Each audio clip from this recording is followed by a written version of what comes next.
Hi, everybody. Hello. How are you? How are you?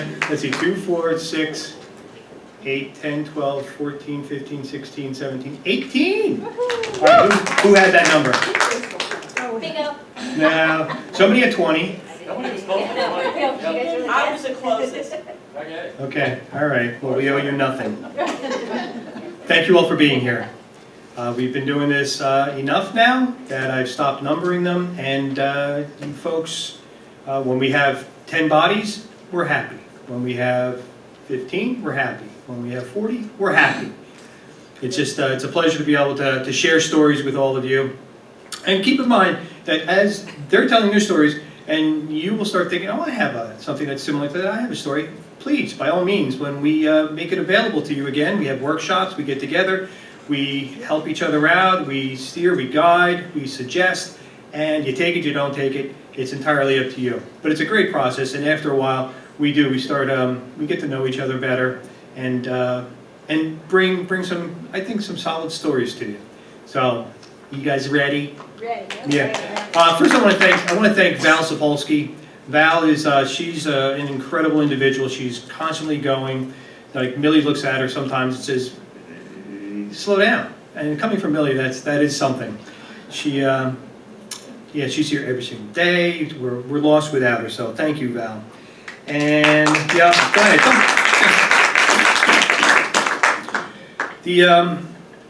Something that's been recently asked of me quite a bit is I had recently stopped teaching at Rangeley Lakes Regional School. I had put 20 years in education. I was like, namas, not because I was tired of it, not because I didn't like it. I love it. I still love it. And I'm going to miss it terribly. But, you know, you move on. You do something else. And people are constantly asking me, hey, so I heard you retired. I heard you retired. No, I'm not retired. Not retired. There's going to be something else. I don't have the financial means by which I can sustain myself, so I'm going to find something else.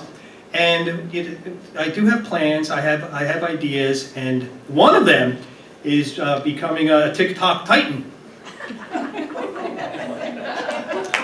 Okay, that was the response I kind of expected right there. What? What the TikTok? TikTok? You guys know TikTok? Yeah, yeah. You know, so it's. For myself, it's everything that we're doing here. It's a way to tell stories, and there's a misperception that it's just kids that are doing it. You know, it's another way. You know, it's like their version of the radio back in the 30s and 40s. How many of you still listen to the radio? Right, right. It's free. You turn it on. Yeah. And same thing with this TikTok. You turn it on. It just gives all these videos. I'm not gonna mention you. And my daughter's here is Isabel. Yeah, the love of my life, the shining light that shows me the way. So to become a TikTok titan, it requires a lot of attention given to videos. And I have one here I want to share with you. Val.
Ah!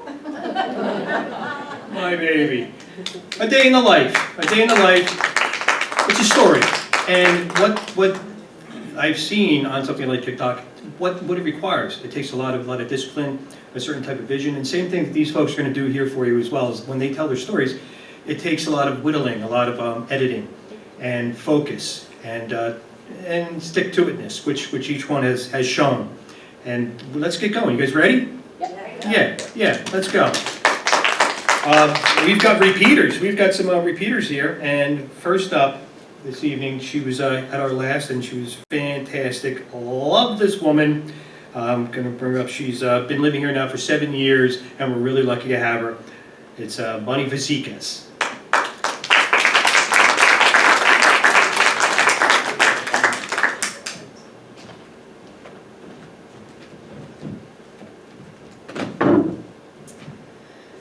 The Gathering Place is a drop-in center for the homeless, the lonely, the unemployed,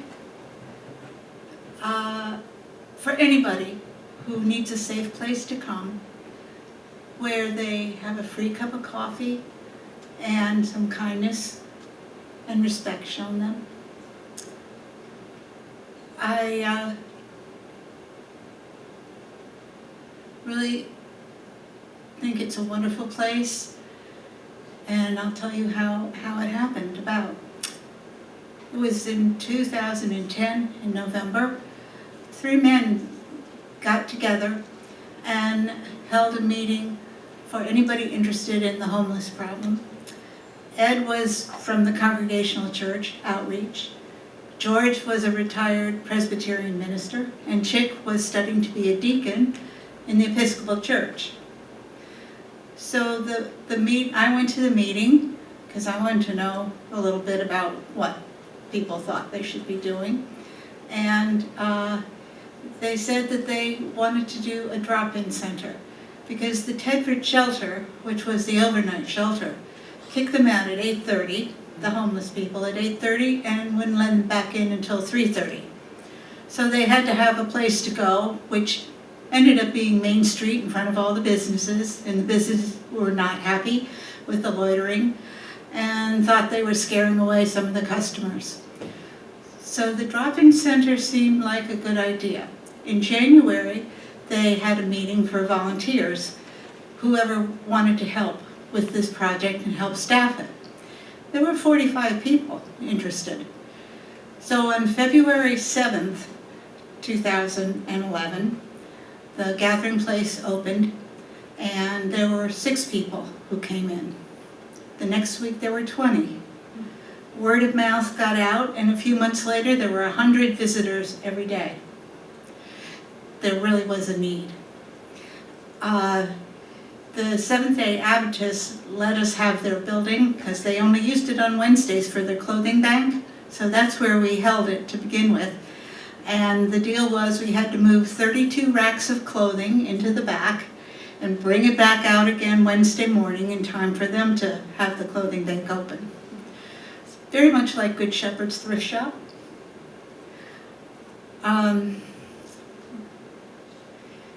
So I'm not doing too well with this right now. I think that after those meetings, the big question was who's going to run it. And it wasn't going to be me because I've never been stepping forward to be a leader. I always was on the sidelines. My mother, who was in hospice, and I was with her every day for 5 weeks, told me just before she passed that she was sorry that she didn't give me more confidence in myself. And at the storytelling workshop, it was like, bingo, that's why I'm always on the sidelines. So guess what, Mom? I called 2 days later and said, okay, I'll run it. That was like a leap of faith, taking a risk, which was, I just wasn't scared at all. Something happened in me that said, okay, I'm going for it. So for 7.5 years, I volunteered there, was in charge of running the place, in charge of the volunteers, scheduling. I did all kinds of things. And they even had finally hired, after 5 years, an executive director who was paid. And we all helped fundraise to build our own building because we wanted to have the place open 6 days a week. So, let's see. After I'd been there for, oh, I forgot to say that I was the smiling face who welcomed everybody by first name, so that they would feel like they were really appreciated. Because most people, when they see the homeless, they want to walk across the street and just walk on the other side and not have to deal with them. We treated them like real people because they are real people. And you treat people with respect, they do the same back to you. Our only rules were no guns, no alcohol, no drugs, and no anger brought into the place. And everybody respected that. If anybody used the F word, I would say, language please, and they apologized to me. So it was really a very calm, relaxing place where you could play cards. You could use the computers that were there to look for a job or an apartment. Always looking for apartments, and they're just not enough. You could play cards, do a puzzle, or just chill out in the corner in a comfortable chair. So it was really turned out to be my passion. And the one story I can tell about a person is that he had very long, messy hair, tattoos all over, a very gruff voice, was kind of disheveled, and was angry. But he came in and he was good. But I kept watching him, and sometimes he would wear a clean shirt and he seemed to be sober. I would go to the soup kitchen and have lunch with some of the people too. And once he told me that he wanted to write a comic book. Well, I thought, wow, this is pretty cool. But then he'd go off and be back on the drugs and the drinking again. Because we can't fix the people. We can only hold out a little bit of hope that maybe sometime their life will get better. He had lost his whole family in Katrina.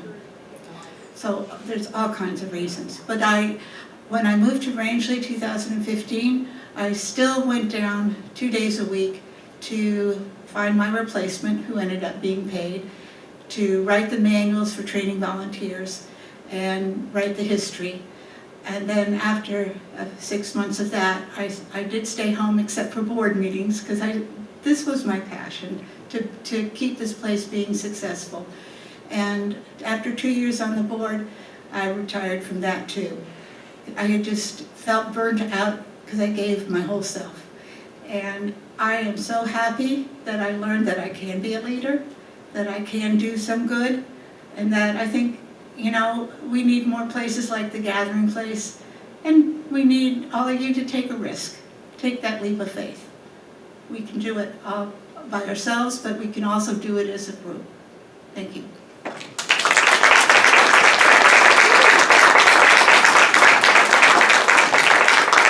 Bunny. Every community needs a bunny, right? Yes. Yeah, and it wouldn't be so bad if every community had a lot of bunnies. Thank you, Bunny. Just before I sat down, I was like, "What? Where's my energy?" I'm always so subdued when I do something. I'm trying to be, professional. I'm just like, let's make sure that we're telling stories here. It's all gonna be good. I don't want to get too rambunctious. You know how I can be. You know how I want to be. But I'm not going to. I'm going to remain subdued. All right, moving it along. All right, so this next fella, first timer, really happy to have him here for a variety of reasons. One, just finished a long hitch with his two ladies back there, his wife Anna, and one of his 3 daughters, Brittany. They just finished doing that thing called Sweeney Todd. Anybody here see Sweeney Todd? Yeah. You do something like this, what an investment of time. And the music and everything's just constantly running through your head. And I'm standing up here, and I wasn't even in the play, and all those songs going through my head. But these 3 were a large part of it. Thanks for doing that. I had 3 of his daughters in the school for 4 years each. Unbelievable. This guy over here is the head of a sorority, and he's a lucky man for it. Very lucky man. He was on the Border Patrol and the Coast Guard for many years. He is now retired since 2019. We got him here tonight to tell his story. Ben Wetherill, everybody.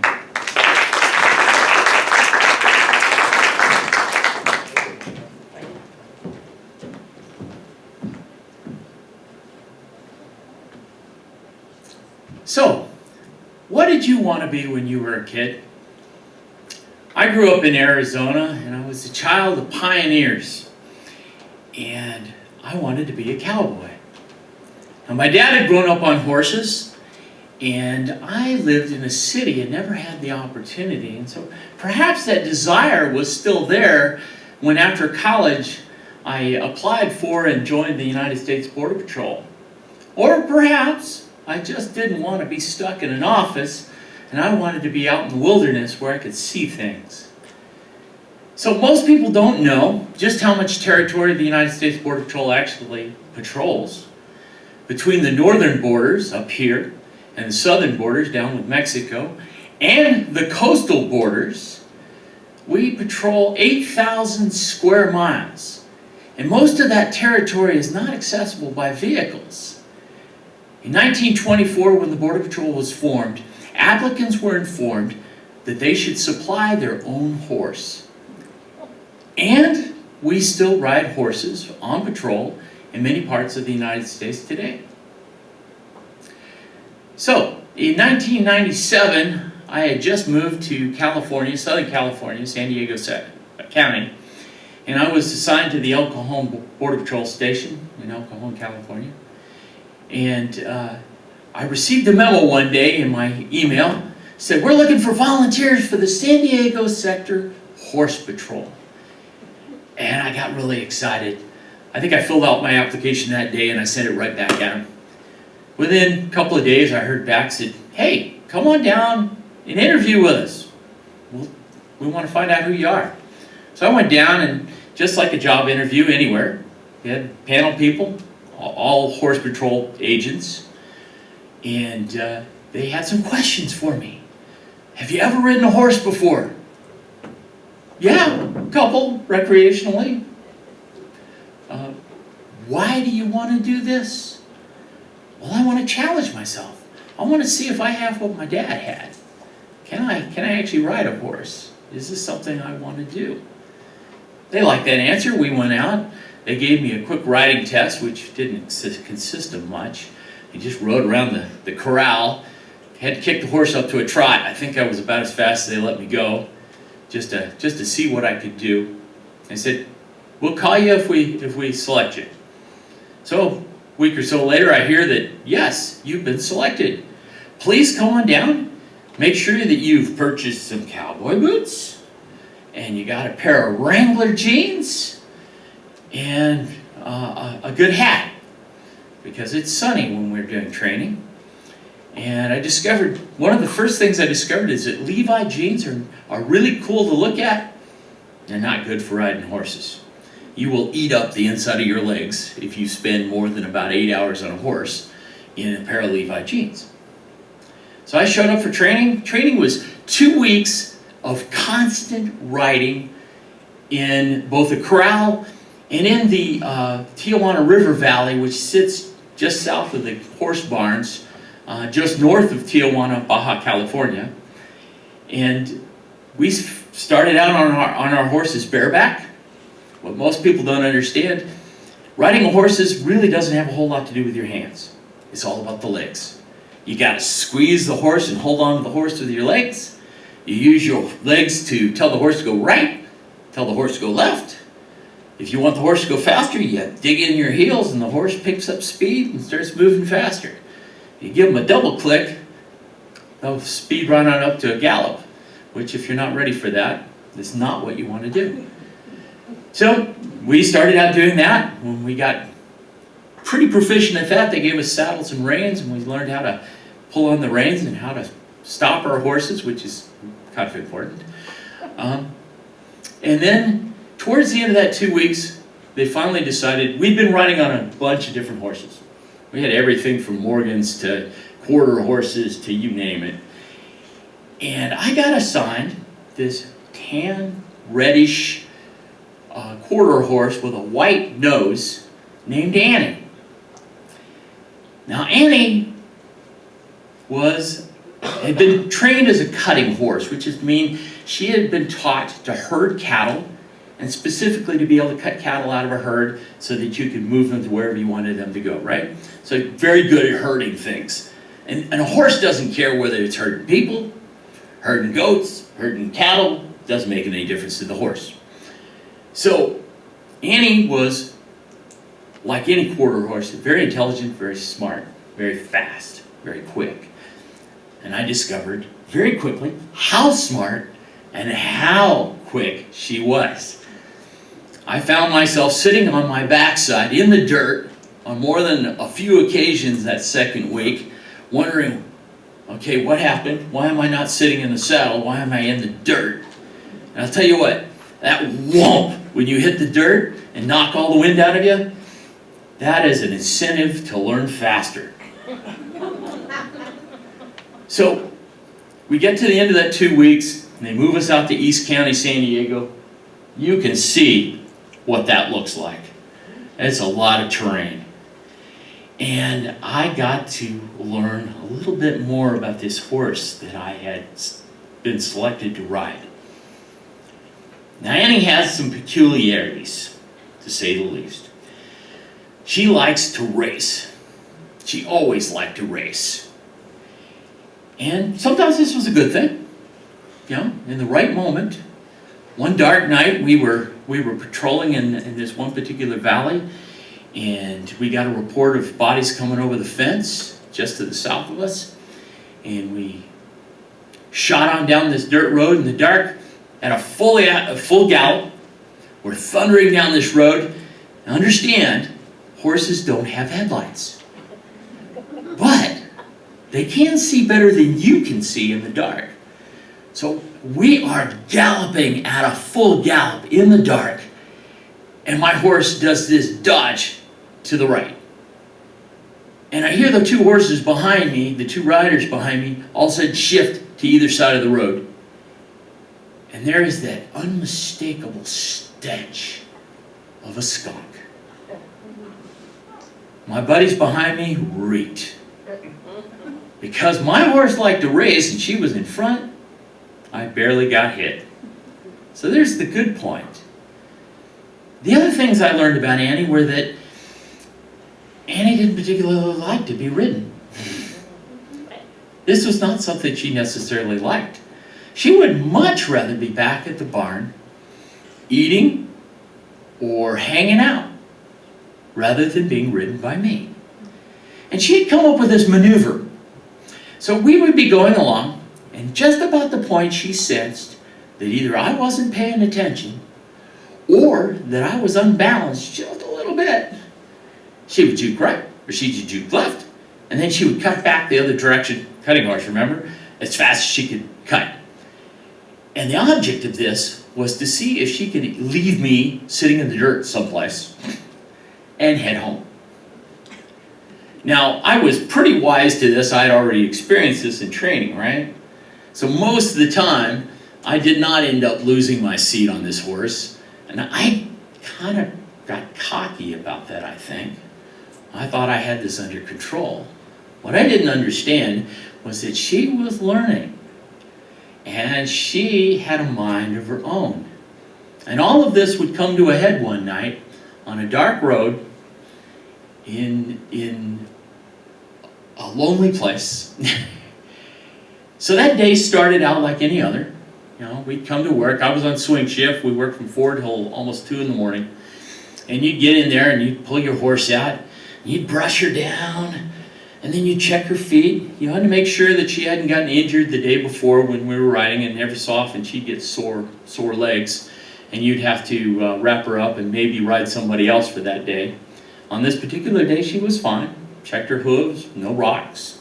She was good to go. We put our saddles on our horses, let them all out, put them in the trailer. We had this I think it was a 10-horse trailer that we used.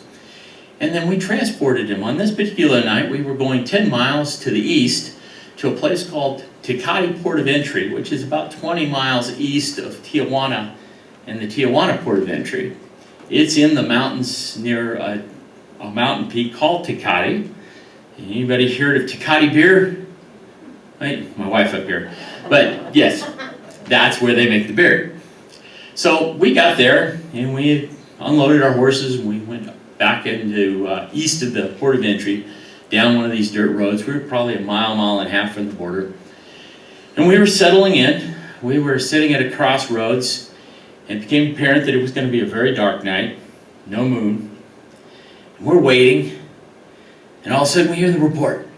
Bodies moving, east of us. So our lead agent, he takes off on his horse. And in that moment, all the bad habits my horse had all came to a climax. She saw somebody taken off, and she shot out. But as she did, she juked right, she went left, and accelerated. And I found myself hanging off the side of this horse, holding on to the pommel for dear life.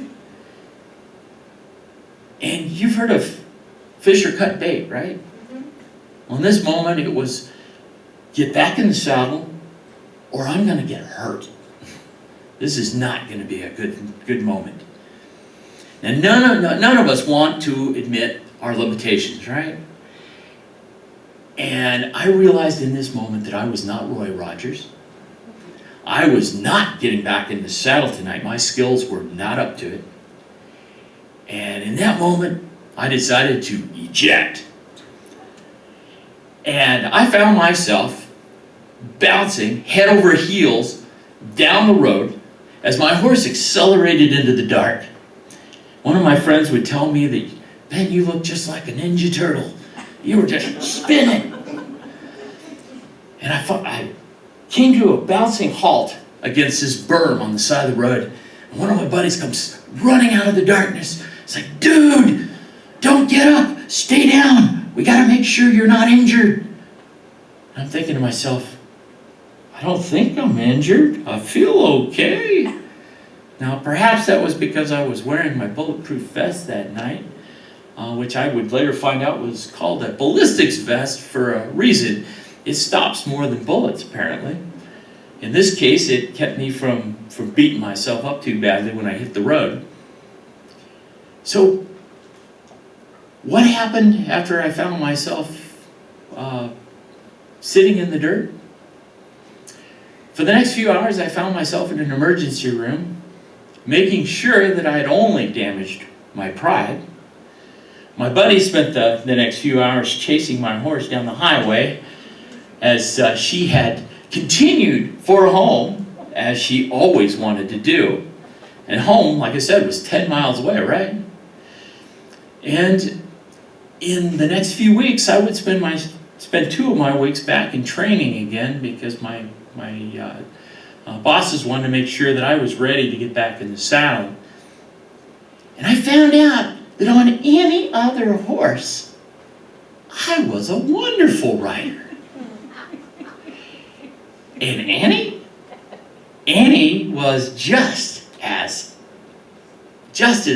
troublesome and smart as she always had been. She proceeded to put 2 people in the hospital and injure a third, all new riders, because they were putting new guys through the training. And she would be assigned to a guy who actually was kind of born in the saddle, because she was just too much trouble for just about anybody else. So when you watch those westerns on TV, keep in mind, it's not as easy as it looks. Riding a horse is not romantic. It is difficult. And horses have a mind of their own. They don't always want to do what you want to do. And as my father used to tell me, I can walk better than I can ride. And it's easier on my body, and the scenery is just as good. Thank you.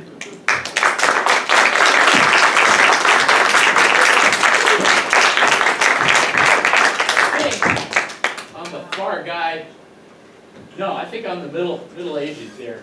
You just really can't tell. Looks like you're in the witness protection program. That is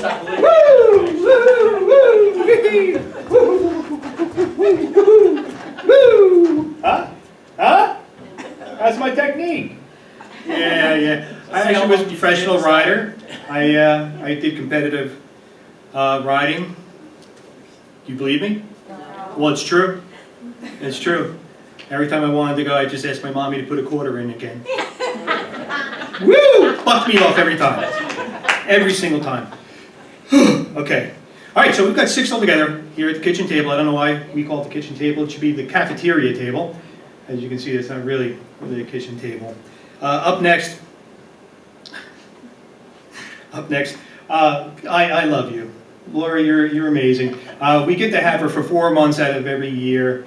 She spends the other 8 months in Arizona. She's, this is your 3rd time, I believe.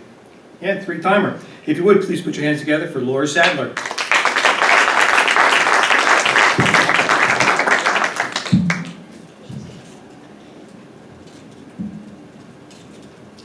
That's your version of a horse. Giddy up, giddy up. Giddy up.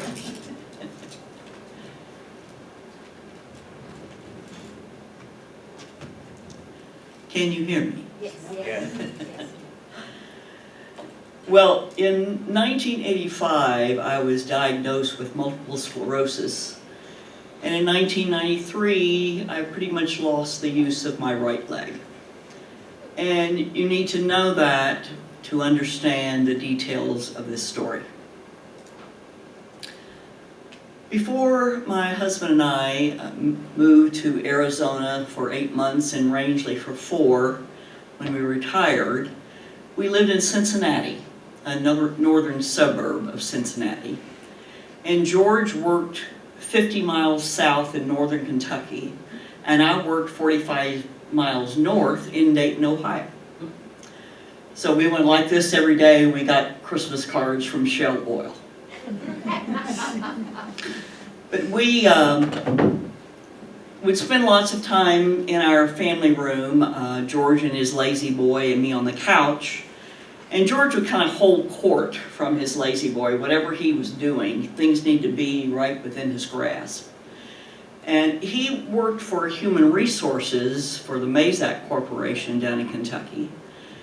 And when the federal government decided that they need to put in the HIPAA policy, the Health Insurance Portability and Accountability Act, every company had to have a HIPAA policy so that you could have privacy about your insurance and your health, and if you left your job, you could take your insurance with you.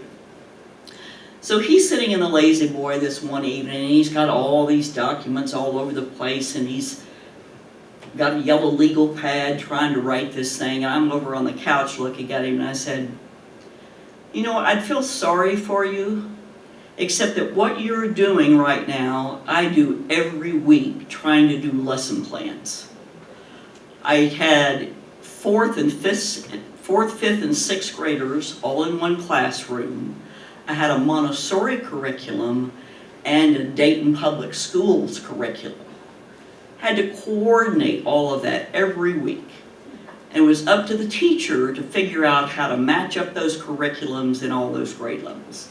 So I said, you know, other people work as hard as you do right now.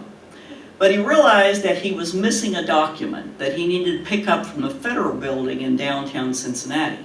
Well, he went to work much earlier than that building would be open, so the decision was that he would leave work early, go to the federal building and get that document, and then come on home. So he did that, and we got the document, and he came out of the federal building and was walking to his car. He tripped and turned his ankle on the handicap ramp. So he makes it to his car, and he calls the gal in his office who takes care of workman's compensation and says, look, I really hurt my ankle and I need to go to the hospital to get it x-rayed. Is it okay if I go to the hospital closer to my house instead of having to come back down to Kentucky to get it taken care of? And she said, well, that would be fine. So he called me and he said, well, I'm going up to Mercy South before I come home to have this ankle looked at. So he gets home and he hobbles in and he says, well, it's just a bad sprain. I didn't break it. Well, many of us know that a bad sprain is often said to be worse than a broken bone because you have nothing to stabilize it. You don't have that boot or a cast, and so you're just kind of hobbling around and hoping for the best. So as someone who had walked with assistance for a long time, I was very upset with him, and I said, "Why didn't you get some crutches?" He says, "Oh, they offered me some, but I told them I didn't need them." So the next morning I got up and I said, "I am going to the hospital and getting you a pair of crutches. You can't possibly walk around work all day without something to help you walk." So I was determined about that. I had to go really early because he usually left for work earlier than I did. So I'm heading up toward the hospital. Well, when I went to work, I would go up Winton Road, and I would go right onto 275, which would eventually take me to 75 North to get to Dayton. Well, the hospital was further north on Winton Road, so I was out of my comfort zone.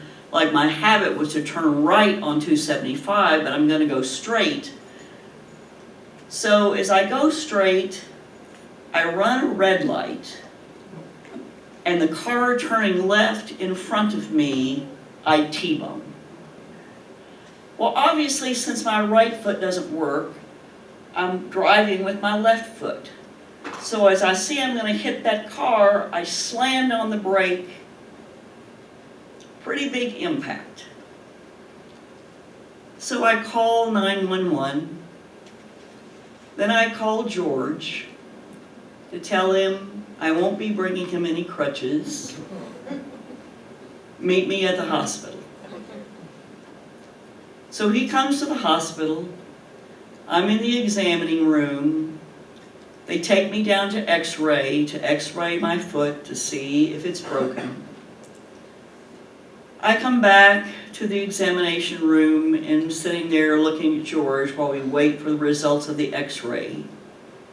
We just kind of look at each other and we start to laugh. I mean, it's just ridiculous. I've gone to the hospital to get crutches for him, and now I'm in worse shape than he is.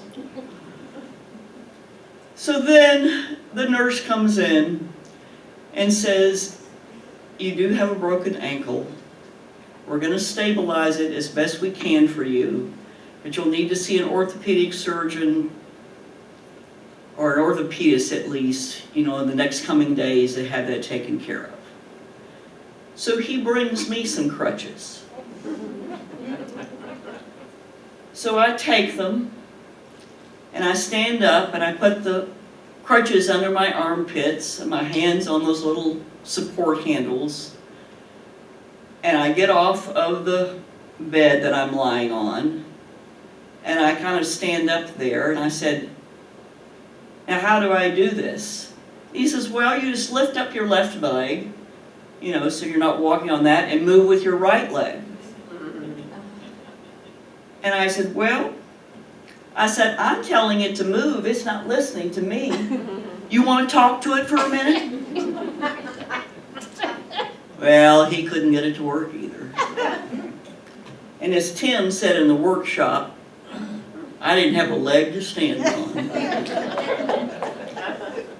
So anyway, that day they took me out of the car in a wheelchair, and George hobbled out there the way he intended to go anyway.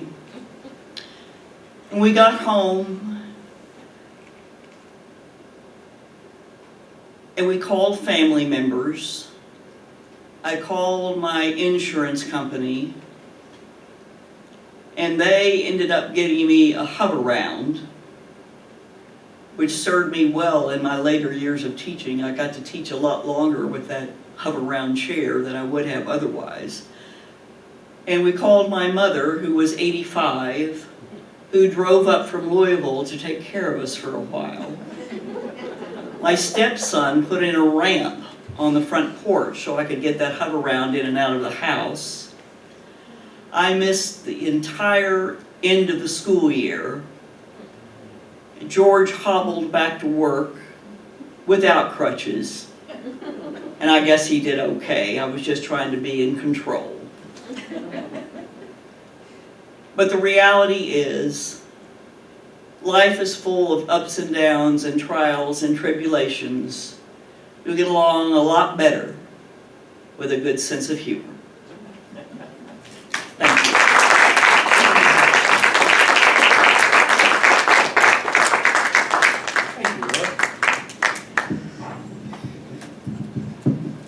I don't know if anybody was looking at Ben when that picture of the hover run came out. He looked at it, and in his eyes you could see, I could ride that. That thing couldn't buck me. Right? You reading your mind? Oh yeah, I know. Okay, so that's 3. We've got 3 more. 3 more stories to be told here. This next gentleman, he has been here on numerous occasions. We're lucky to have him. How long have you been retired for now? I don't. Yeah, longer than I will ever be. You were a physical therapist, right? Exactly. Yeah, and many other things. We're lucky to have him here. Alan Wicken, everybody.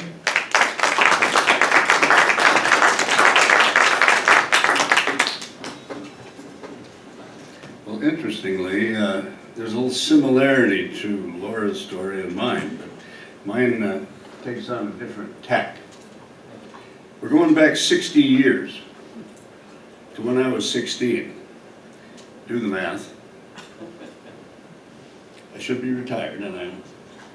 Well, it was the first game of my junior year, and I made it to the first string of the football team. I was a running back. I was pretty fast. That's me right there. This is Daryl, this is Steve, this is Craig, this is Kelly, and that's John. Forget most of them, but think about these 2. The quarterback and me. We were playing our first game of the season. I was kind of proud of myself making the first team as a junior, and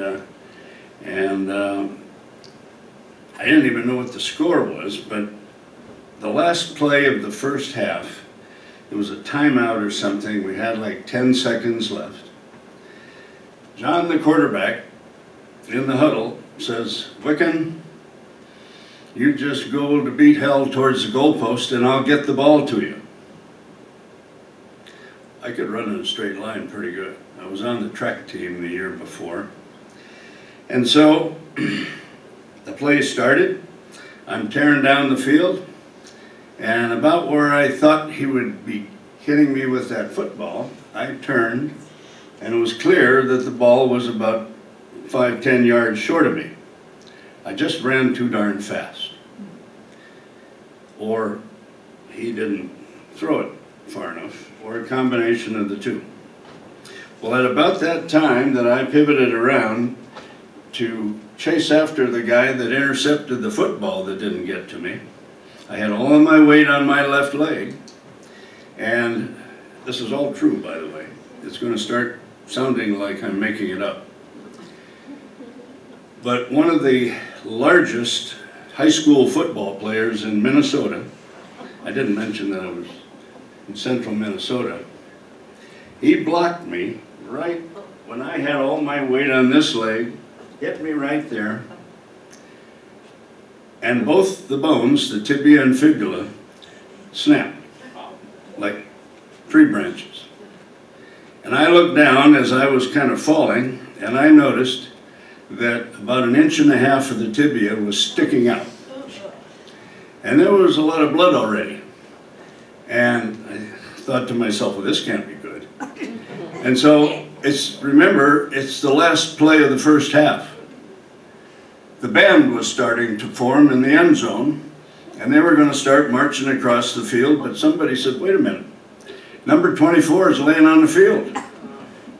Both teams were running to the locker rooms or whatever, and I was out there kind of saying, I better not move here.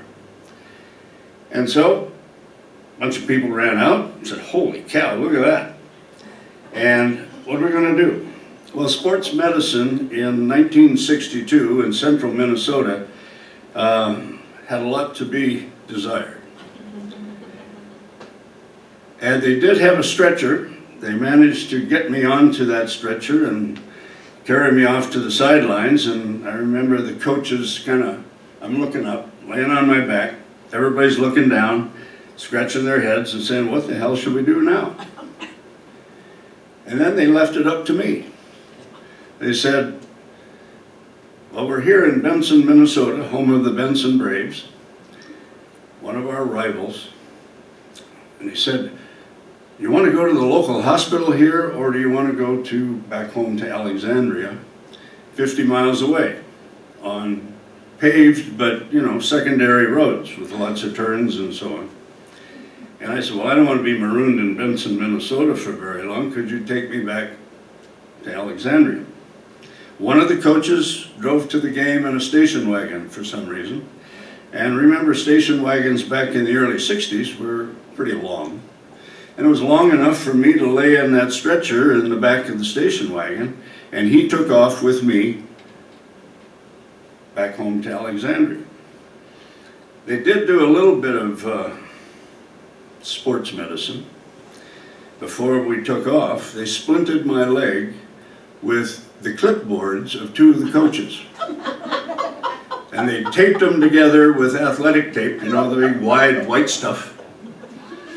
And away, Mr. Gringo, very good art teacher, wasn't much of a football coach, we're heading towards Alexandria. Well, quite honestly, you'd think that this was a pretty painful thing for me, but I don't remember really having any pain. I was in some form of shock or something.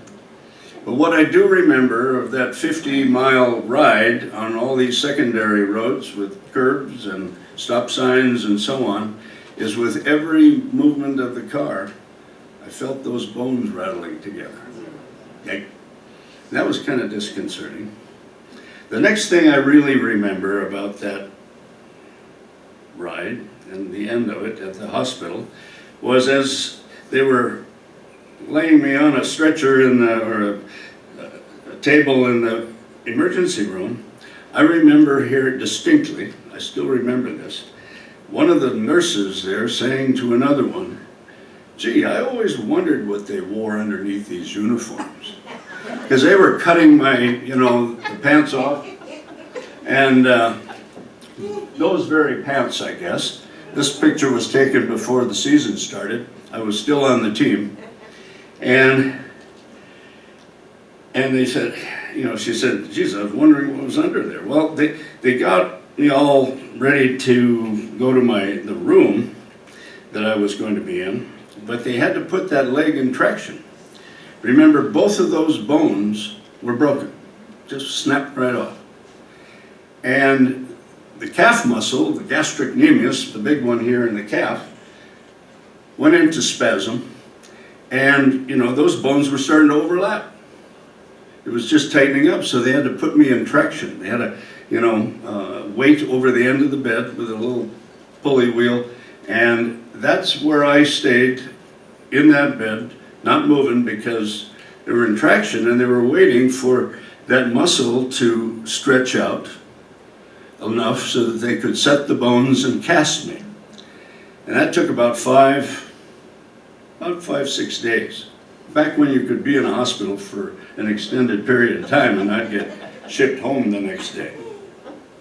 The next picture, if you will.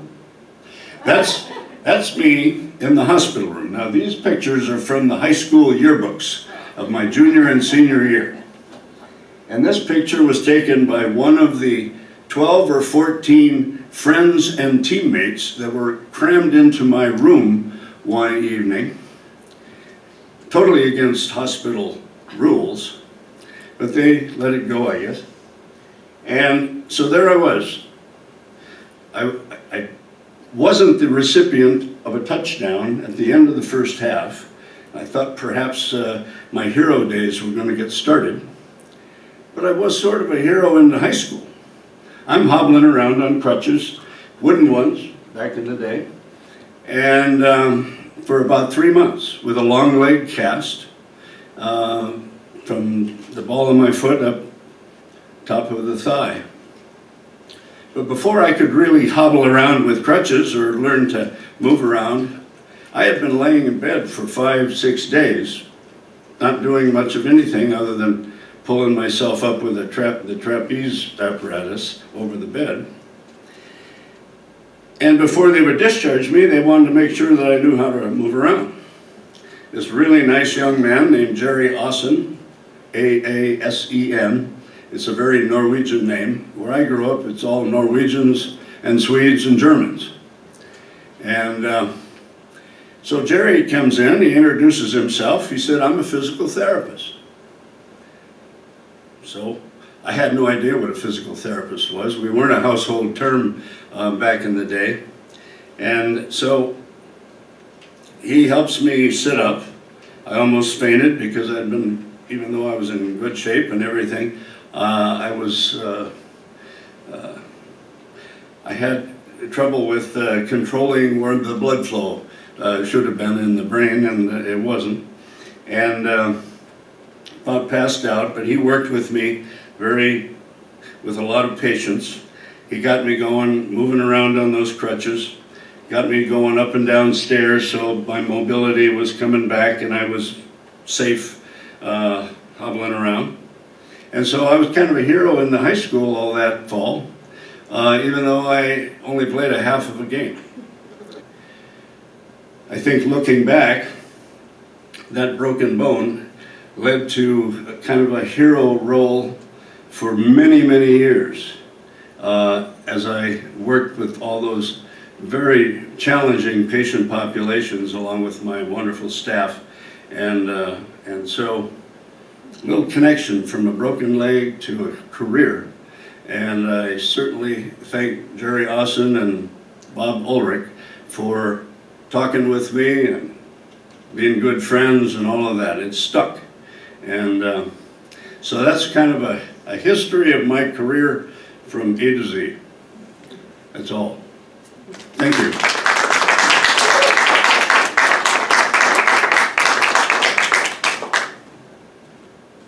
That's Alan Wicken. Alan, where did you meet Judy? Massachusetts? It was during an ETS party as a guy was getting out of the Army at Natick Labs. And we ran around the labs telling all the good-looking young ladies that worked there, "You're invited and bring your cute roommates." Judy was one of the cute roommates. Well, there you go. Rest is history. Yes, it is. And what he didn't share, what he shared with me, the nurse that had asked, I always wondered what it looked like underneath these uniforms. And so when they got the uniform off, the one nurse turned to the other and said, "Well, he's clearly a tight end." Thank you. Thank you. Thank you. You folks have been great. You had it coming. Okay. So next up, love having you. Always a fun story that you tell, and no difference here either. So 30 years teaching neuroanatomy. Unbelievable. And you're on sabbatical now. Forced sabbatical. Let's just say it's sabbatical. You've been coming here, summer resident, for 35 years? Yes. And here she is. Everybody, Liz Pimentel.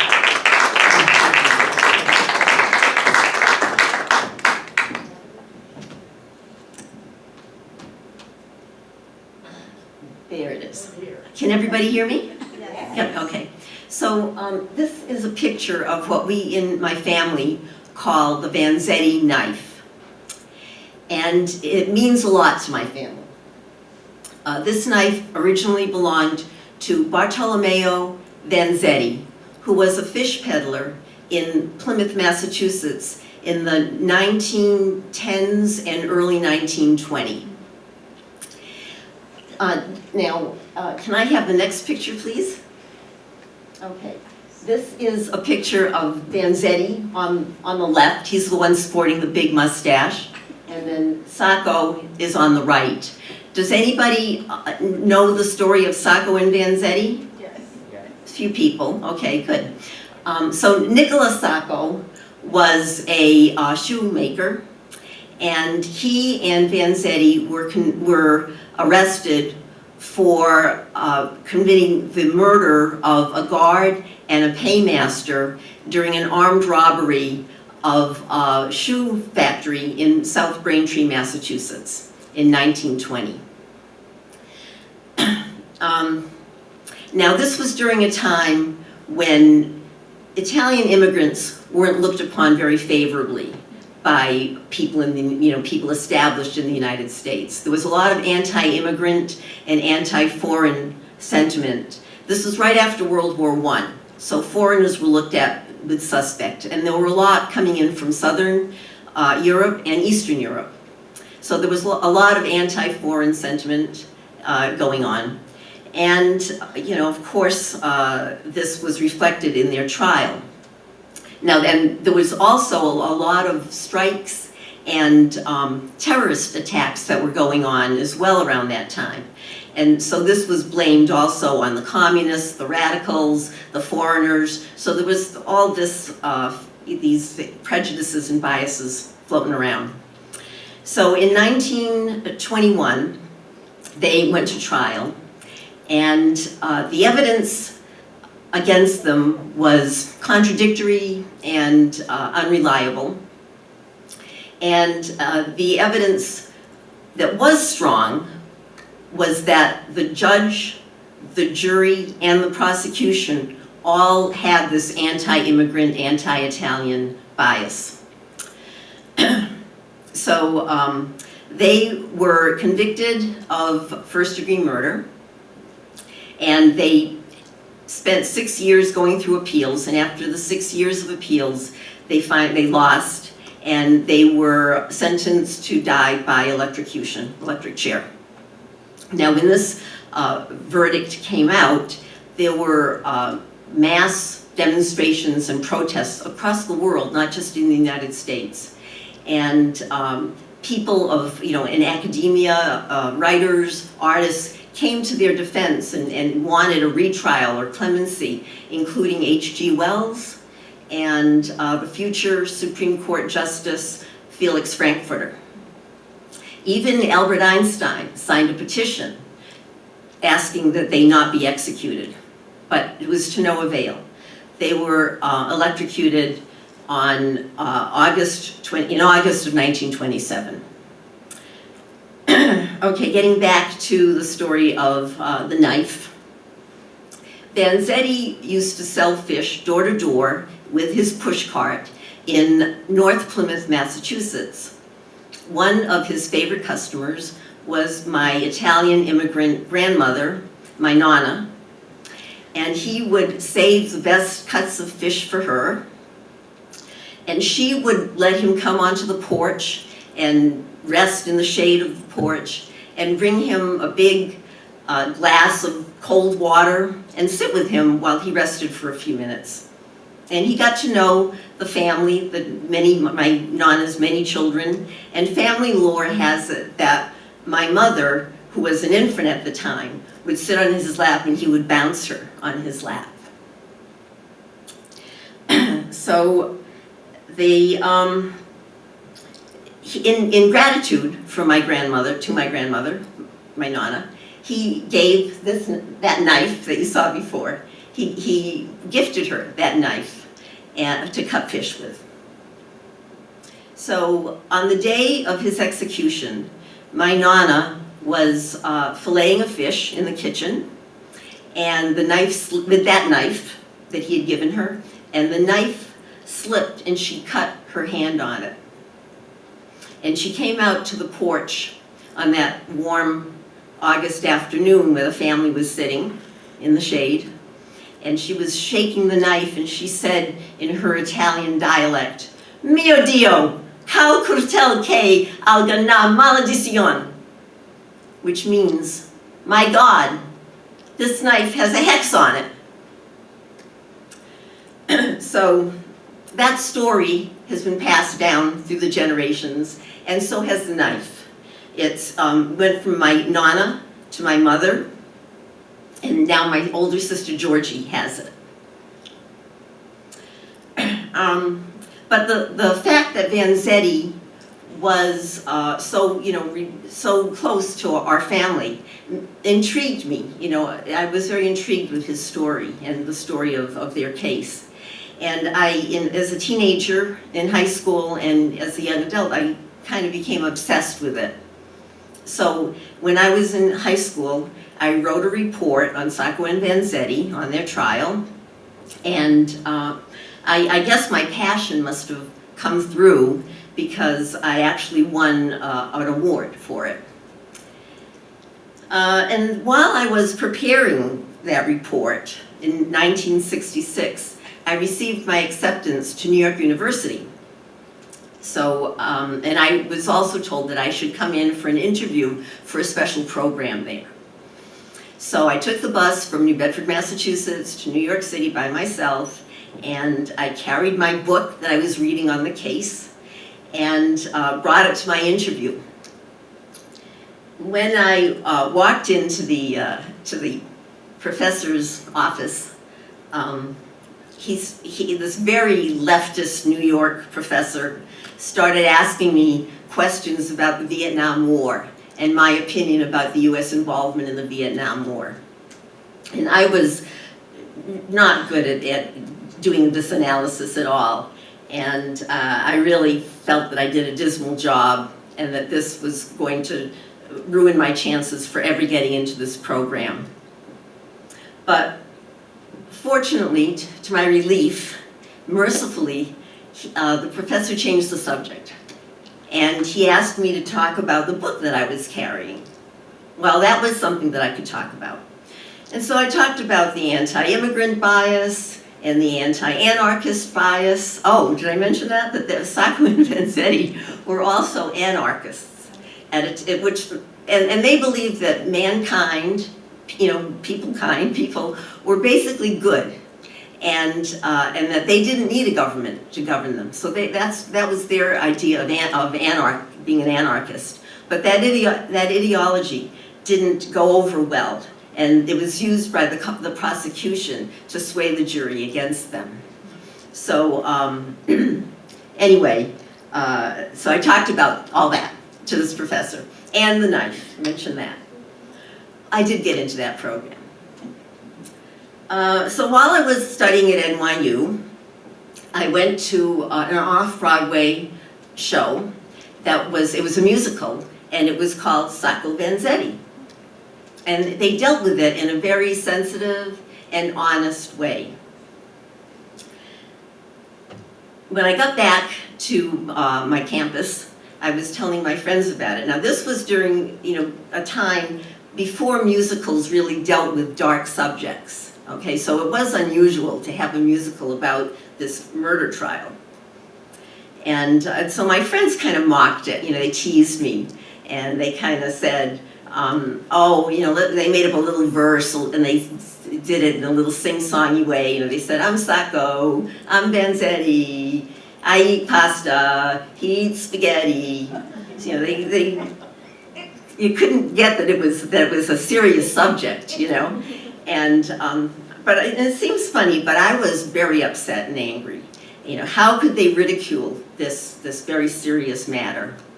And their stereotyping was, an insult not only to Sacco and Vanzetti, but to my Italian family and to my heritage. It's a good thing I didn't have the Vanzetti knife on me at the time.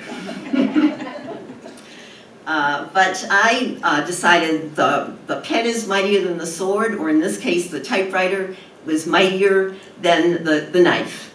And I retreated to my dorm room and typed up a glowing review of that musical. And I sent it into my college newspaper, and they published it. So that was my way of kind of spreading the word about Sacco and Vanzetti to my campus, and also alleviating my anger in a productive way.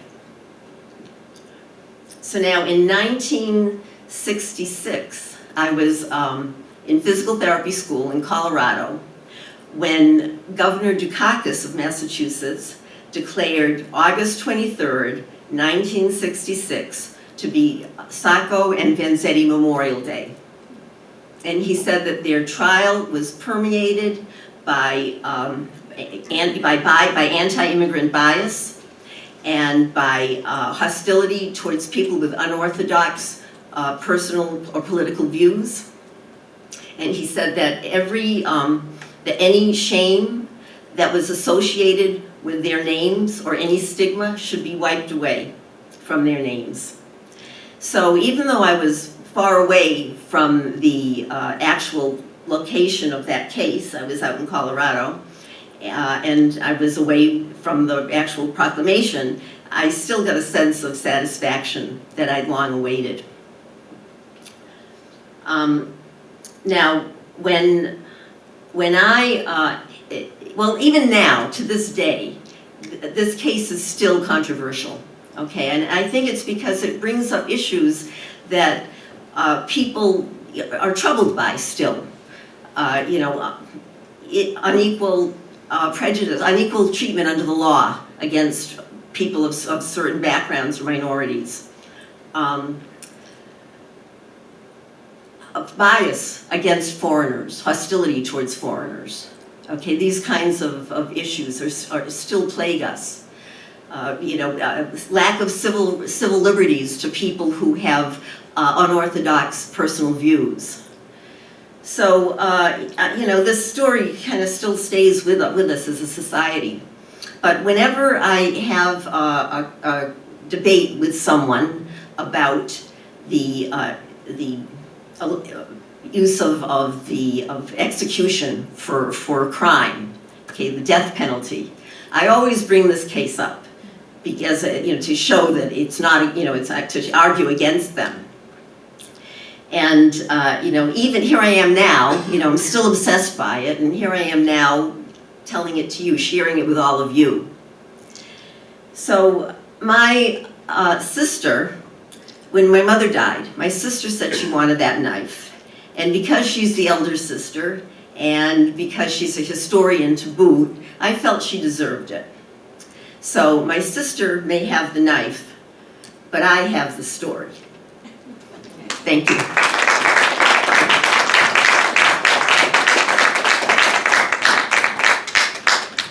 Thanks, Liz. Yeah. Okay, so we've got one more story. What is this? This Friday night, isn't it?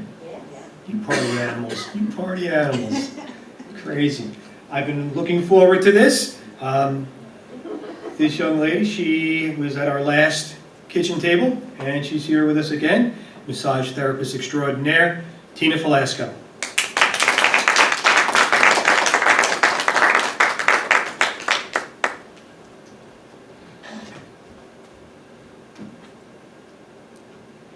I am a pleasure delayer. I don't know if you know what that means, but I like to put off things that I enjoy on purpose. It's not like Christmas. You know Christmas is coming and you look forward to it. It's not something that you look forward to on a set date. It's something that you're kind of saving for the future, but you're not sure that it's going to come, but I save it anyway. I pleasure delay all kinds of things. Chocolate cake. You can put it in the fridge. Sometimes you get there and it's like, oh, it's delicious, I can't wait to have it, and then it's gone. Sometimes you get there and you eat the chocolate cake and it really wasn't chocolate, it was carob, and you put yourself through a whole bunch of other things to go eat the chocolate cake. I'm going to adjust this just a little bit.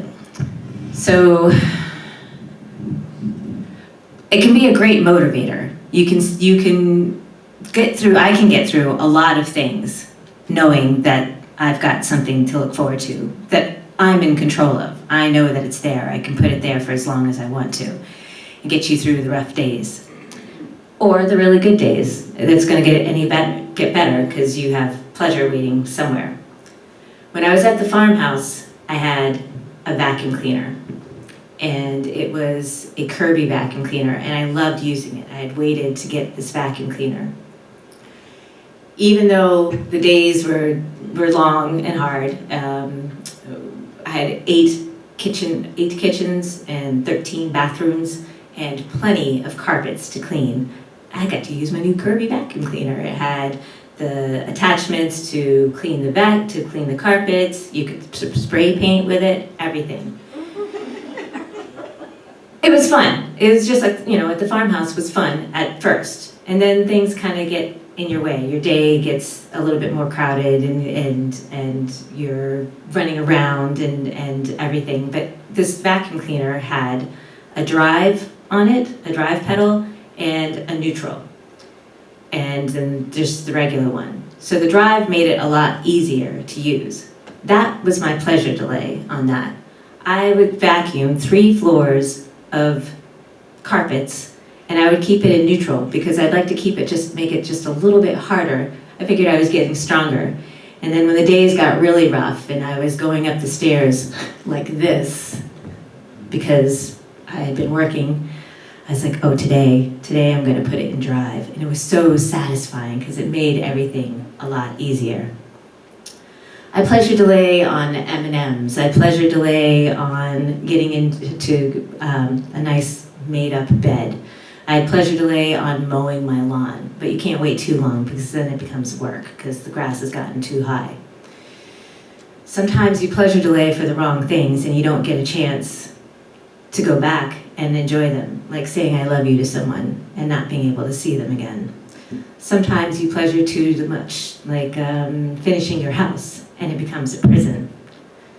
I've pleasure delayed for a lot of things in my life, pretty much everything. I've gotten to the point now where I don't want to wait anymore to have fun. I've put off being able to see friends for 15 years because I'm working, and I'm like, all right, if I can just do this, once I get past this point, I can go and enjoy this time with this person, or I can enjoy this dinner with that person. Now, I've gotten to the point where I want to enjoy it all. Now, not all the time, because you can't have chocolate cake every day. Even how delicious it is, it becomes work. If you know you're going to have it every day, that's not pleasure delaying. Right now, I have decided to not work for 3 months. Not necessarily not work, but to put pleasure in my life for the next few months. It is enjoyable. I'm going to eat the top of the bagel. The one with all the sesame seeds and everything, because sometimes I would eat the bottom first, right? And then I'd go to eat that and I'm like, oh, now I'm full and I don't want to eat it anymore. Or, you leave the chocolate cake in the fridge and somebody else has eaten it. I'm going for the middle of the watermelon, the really juicy part. I'm going for the nice sheets or the nice guest towel. You know what? I'm using the guest towel now. I'm going out for walks whenever I want. I'm not waiting for that. I'm grateful that I have the chance to do that. Sometimes I might even mow my lawn on a Monday or a Tuesday, not wait till Sunday, because I can. I get to go take classes now. I get to go and do this, which is incredibly enjoyable. I waited for a chance to be able to share stories, although today's not as good as they have been in the past.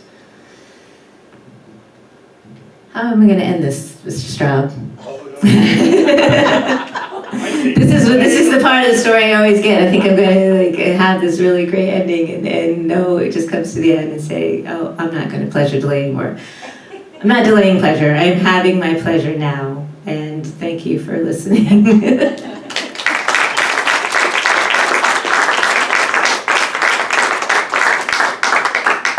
In short, when you have your cake, eat it. Eat it. Yeah, being the youngest of 6 kids, that was definitely the case. Most definitely. Otherwise, the big brother comes along, he takes it and says, wah, wah. Well, all right, thank you. Thank you all for being here, right? Six stories, Friday night. And you can go out and you can go down to Sarge's and kick off your heels and do some karaoke. I know, I'm looking at you people, and you're wild animals. No question about it. If you would, please, one more time, a round of applause for Liz Pimentel, Lizzie, Buddy Fazekas, Alan Wicken, Laura Sadler, Tina Falasco, and Ben Wetherill. Thanks for coming to the kitchen table. There's room for all of you here anytime, all right? All right, we'll see you next time. Thanks a lot. Have a good night.